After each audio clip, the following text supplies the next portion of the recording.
अस्सलाम वालेकुम दोस्तों, मेरा नाम है हैदर और टेक न्यूज़ के एपिसोड नंबर 19 में आप सब दोस्तों को मैं वेलकम करता हूं। दोस्तों हमेशा की तरह आज भी लेके आया हूं आपके लिए मज़े मज़े की टेक्नोलॉजी न्यूज़, तो इस वीडियो को पूरा देखिएगा। दोस्तों आज की हमारी जो पहली न्यूज़ है वो आ रही है याहू के हवाले से।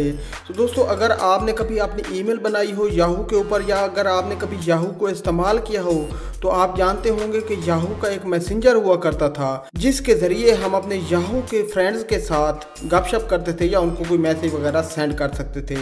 दोस्तों याहू का ये मैसेंजर जो है वाहिद ऐसा मैसेंजर है जो सबसे पहले जो चंद मैसेंजर मुतारिफ करवाए गए थे टेक्नोलॉजी की दुनिया में उस वक्त इसको मुतारिफ करवाया गया था।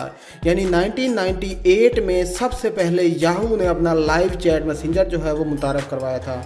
उसके बाद दोस्तों जैसे जैसे वक्त बदलता रहा याहू इसमें तब्दीलियां भी करता रहा। याहू ने इसका चैट रूम फीचर भी मुतारिफ करवाया, लेकिन बाद में 2012 में उसको चैट रूम फीचर जो है वो बंद करना पड़ा। अब जाके दोस्तों याहू ने ऐलान किया है कि वो परमानेंटली अपने इस मैसेंजर को जो है वो बंद करने जा रहा है। 17 जुलाई 2018 के बाद इस मैसेंजर को मुकम्मल तौर पर बंद कर दिया जाएगा, क्योंकि अब मार्केट में कंपटीशन बहुत ज़्यादा हो चुका है। बहुत मज़े के मैसेंजर्स आ चुके हैं लाइक फेसबुक, व्हाट्सएप वगैरह वगैरह वगैरह। सो इस वजह से याहू को लगता है कि इस मैसेंजर को और ज़्यादा चला के वो अपना लॉस नहीं कर सकते। तो दोस्तों चलिए अब बात कर लेते हैं अपनी नेक्स्ट न्यूज़ की। सो दोस्तों हमारी नेक्स्ट न्यूज़ जो है वो आ रही है ब्लैकबेरी के हवाले से। सो दोस्तों ब्लैकबेरी का एक नया स्मार्टफोन चीन की कंपनी TCL ने मुतारफ़ करवा दिया है। तकरीबन 16 मंथ के वक्फे के बाद ब्लैकबेरी के फ़ोन को मुतारिफ करवाया गया है। इससे कबल फरवरी 2017 में कंपनी का आखिरी मोबाइल चीन की कंपनी TCL ने मुतारिफ करवाया था। दोस्तों वैसे तो माली मुश्किलात की बायस 2016 में ब्लैकबेरी ने ऐलान किया था कि वो अब मोबाइल पेश नहीं करेगा, ताहम बाद अज़ां कंपनी ने अपना लाइसेंस चीनी कंपनी TCL को दे दिया था, जिसने अब तीसरा फ़ोन मुतारफ़ कराया है। ब्लैकबेरी का मुतारफ़ कराया गया नया फ़ोन की 2 दरअसल 2017 में मुतारफ़ कराया गया की 1 की अपडेट वर्जन है। लेकिन दोस्तों इस मोबाइल फ़ोन के अंदर ख़ास बात इसका शानदार कैमरा है। डुअल कैमरा की 2 के कैमरे को जनूबी Korean company Samsung Galaxy Note 8 के कैमरे से बेहतर करार दिया जा रहा है। दोस्तों ब्लैकबेरी की 2 के बैक पर 16 और 5 मेगापिक्सल के जो हैं 2 कैमरे दिए गए हैं, जबकि इसका फ्रंट कैमरा जो है वो 8 मेगापिक्सल का दिया गया है। फ़ोन को 4 GB और 6 GB रैम में पेश किया गया है, ताम इसमें 64 GB से 128 GB तक स्टोरेज भी बढ़ाई जा सकती है। तो दोस्तों चलिए अब बात कर लेते हैं अपनी नेक्स्ट न्यूज़ की। तो दोस्तों हमारी नेक्स्ट न्यूज़ जो है वो है फ्लाइंग कार के हवाले से। और दोस्तों अमेरिका के अंदर उड़ने वाली जो कार है उसका टेस्ट जो है वो मुकम्मल कर लिया गया है। दोस्तों ये कार जो है 10 बैटरियों से चलती है, जबकि ज़मीन से 10 फुट की ऊंचाई तक ये उड़ सकती है।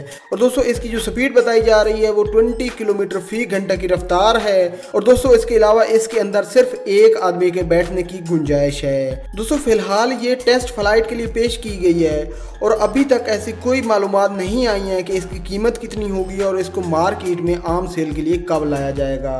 तो दोस्तों चलिए अब बात कर लेते हैं अपनी नेक्स्ट न्यूज़ की।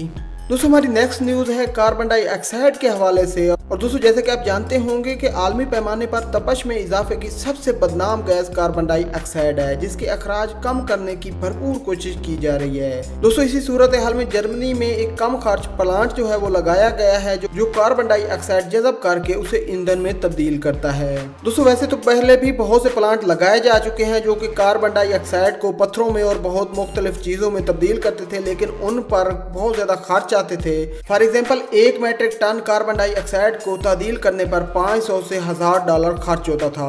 लेकिन अब एक नया प्लांट जो लगाया गया है इसके मुताबिक सिर्फ 94 से $232 फी मीट्रिक टन कार्बन डाइऑक्साइड को तल्फ किया जा सकता है। तो दोस्तों चलिए बात कर लेते हैं अपनी नेक्स्ट न्यूज़ की। तो दोस्तों हमारी नेक्स्ट न्यूज़ जो है वो आ रही है नासा के हवाले से।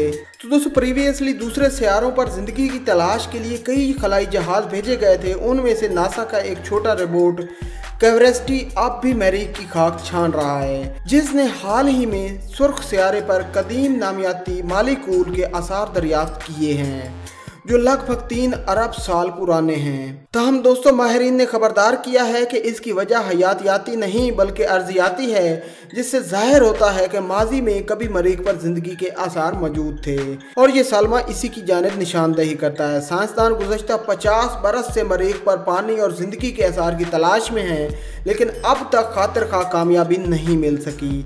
सो दोस्तों अब आप बताएं कि आप क्या समझते हैं कि क्या वाकया ही कुछ साल पहले, कुछ हज़ारों साल पहले मरीख पर कोई मखलूक आबाद थी, या फिर ये सब हमारी गलत फहमियाँ हैं। तो दोस्तों मुझे कमेंट करके ज़रूर बताइएगा कि आपकी इस बारे में राय क्या है।